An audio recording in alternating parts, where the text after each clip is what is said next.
Bom, nós vamos tratar agora da justificação administrativa.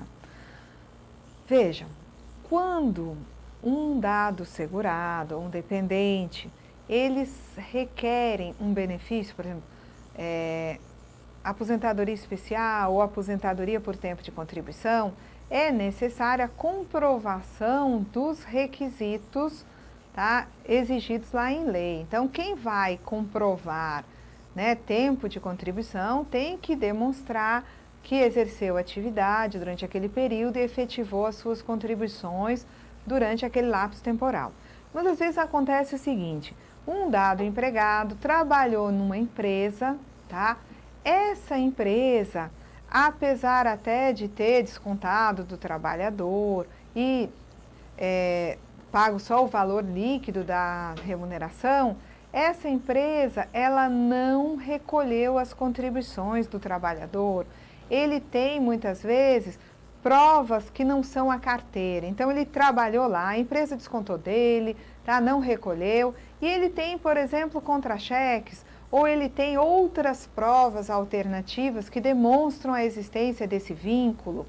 O que acontece? Num primeiro momento, quando ele requer lá a aposentadoria por tempo de contribuição, por ele não ter provas, vamos dizer assim, cabais de que ele prestou serviço mediante a apresentação de um quantitativo, de determinados documentos que são demonstrativos dessa condição, ele não consegue comprovar todo o tempo de contribuição. Então, o benefício pode ser indeferido num primeiro momento. Esse indivíduo, então, poderá, tendo em vista esse indeferimento inicial, entrar com uma justificação administrativa, onde, mediante a apresentação de um início de prova material, poderão ser ouvidas testemunhas. Então, veja só, ele entrou com um pedido de um dado benefício, de um reconhecimento de um tempo de contribuição, não foi bem sucedido, porque ele não tinha documentação suficiente para essa comprovação. Mas ele tinha um início de prova material que ele vai poder usar numa justificação administrativa, juntamente com o depoimento de testemunhas, ele vai permitir à Previdência formar a convicção de que efetivamente ele exerceu atividade durante aquele período naquela dada empresa, tá? Então, assim, a justificação administrativa, ela só pode existir tendo em vista uma condição anterior, um pedido anterior, tá, que foi indeferido. Eu não posso pensar na justificação administrativa como instrumento para ser utilizado num primeiro momento, de imediato, por um segurado que queira comprovar algo junto à Previdência. Tá? Então, a justificação administrativa é dependente sempre de um processo anterior a ela. Outro dado, não se pode pensar em utilizar o instrumento da justificação administrativa para substituir provas que dependam de registro público ou que tenham formas especiais prescritas na lei. Tá certo? Então, justificação administrativa não vai suprir a condição lá exigida em lei de um registro público, ok? Então, vejam vocês, existem situações onde será possível se proceder uma justificação administrativa sem aquele início da prova material, se tratar de situações de força maior, de catástrofes, onde se tenha prova da ocorrência daquele fato de notório conhecimento público, enfim, tá certo? Então, nós vamos examinar essa situação aí, tá? Em que a legislação prevê que o segurado possa usar esse instrumento, que é a justificação administrativa, para levar à convicção de fatos que ele, num momento anterior, não conseguiu, através da documentação apresentada, comprovar. Então, vamos aqui à legislação entender o que é essa justificação administrativa. Vamos lá. Então, o artigo 142, tá? Aqui nós estamos no regulamento, diz o seguinte: a justificação administrativa constitui um recurso utilizado para suprir falta ou insuficiência de documento ou produzir prova de fato ou circunstância de interesse dos beneficiários perante a Previdência. Então, a justificação administrativa é um recurso utilizado pelo beneficiário da Previdência Social para suprir falta ou insuficiência de um documento ou de documentos ou produzir prova de fato ou circunstância de seu interesse. Não será admitida a justificação. Não será admitida a justificação quando o fato a comprovar exigir registro público de casamento, idade ou de óbito, tá? Então, exige-se aí um registro público de casamento, de idade ou de óbito para obtenção de um benefício. Se não existir essa certidão, não adianta querer utilizar a justificação administrativa como meio de provar casamento, óbito ou idade, tá? Então, não será admitida a justificação administrativa quando o fato a comprovar exigir registro público de casamento, idade ou de óbito ou de qualquer ato jurídico para qual a lei prescreva forma especial. O processo de justificação administrativa é parte de processo antecedente, vedada a sua tramitação na condição de processo autônomo, ok? Então, a justificação administrativa é um momento seguinte a um processo que já foi iniciado, em que o segurado, naquele primeiro momento, não foi feliz, o dependente não foi feliz em comprovar aquela sua condição, um dado tempo de contribuição, e ele, não tendo deferido o seu pleito inicial, ele tem a chance de, num segundo momento, entrar com o processo de justificação administrativa. Vamos lá. A justificação pode ser administrativa ou judicial. Esse mesmo segundo momento, onde o segurado pode entrar com provas e testemunhas, ele poderá acontecer na justiça.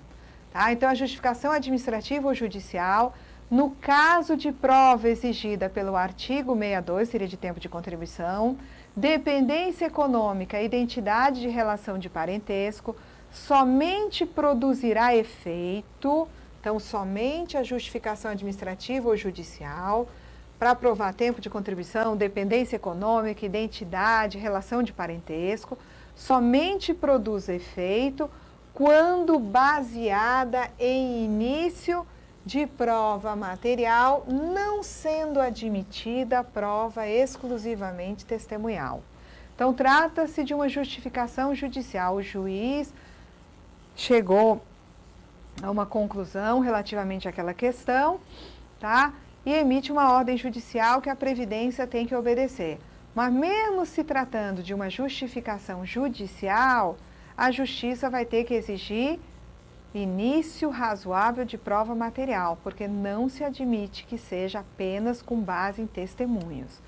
No caso de prova de tempo de contribuição, que é essa do artigo 62 aqui, é dispensado o início de prova material quando ocorrer motivo de força maior ou caso fortuito. Tá? Então, é um segurado que quer provar tempo de contribuição. Vai se dispensar prova material quando esse segurado demonstra que ele não possui essa prova porque a situação ocorrida foi um desastre, tá? E ele vai explicar aqui no parágrafo 2º. Caracteriza motivo de força maior ou caso fortuito a verificação de ocorrência notória, tais como incêndio, inundação ou desmoronamento, que tenha atingido a empresa na qual o segurado alegue ter trabalhado. Então, ele trabalhava numa empresa que incendiou. Devendo ser comprovada mediante registro da ocorrência policial feito em época própria. Então, o segurado prova que ele trabalhava naquela empresa que incendiou, ele prova que aconteceu o incêndio, porque ele traz lá, né, o registro da ocorrência policial. Ou então ele apresenta documentos contemporâneos dos fatos e também verificada a correlação entre a atividade da empresa e a profissão do segurado.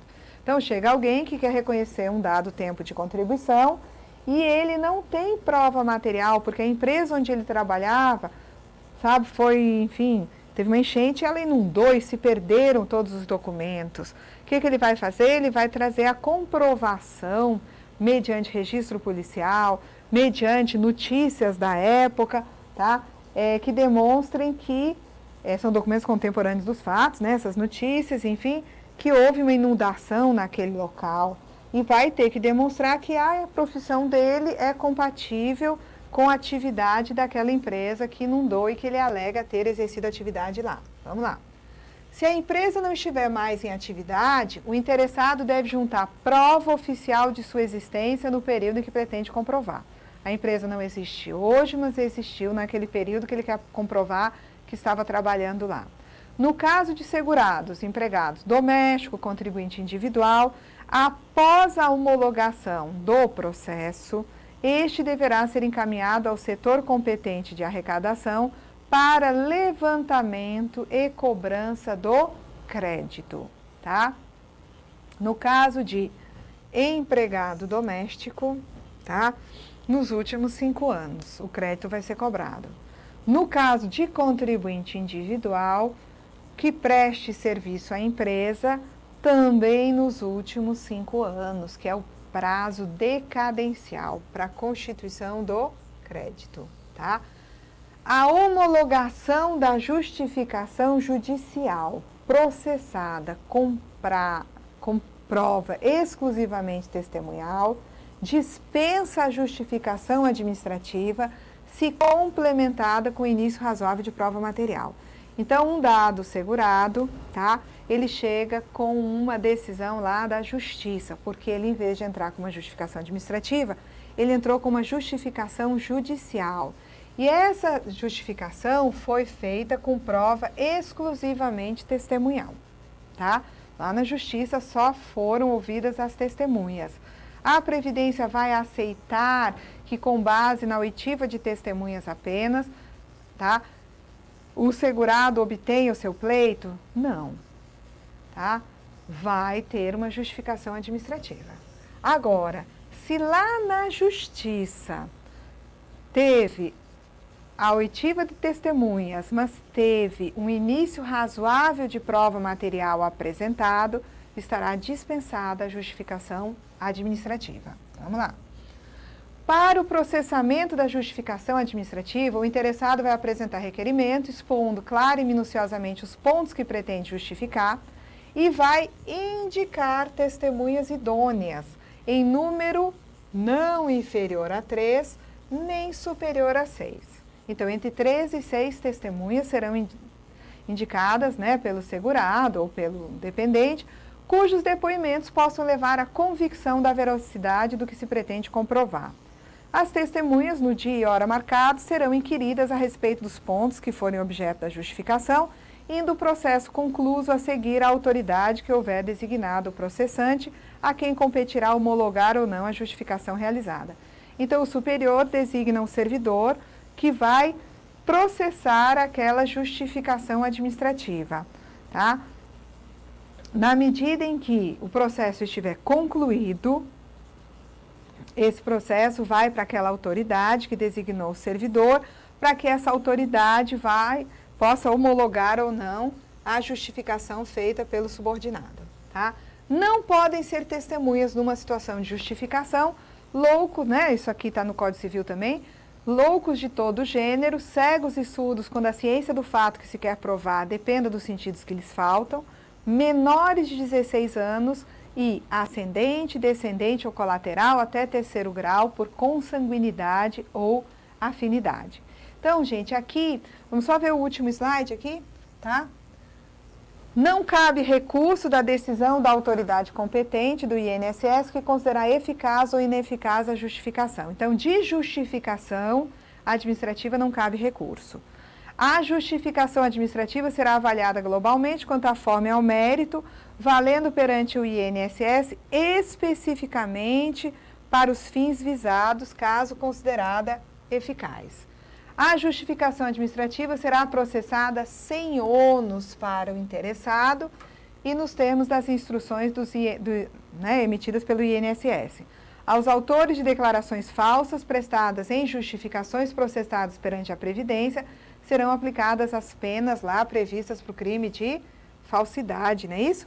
Somente será admitido o processamento de justificação administrativa na hipótese de ficar evidenciada a inexistência de outro meio capaz de configurar a verdade do fato alegado e o início de prova material apresentado levar à convicção do que se pretende comprovar.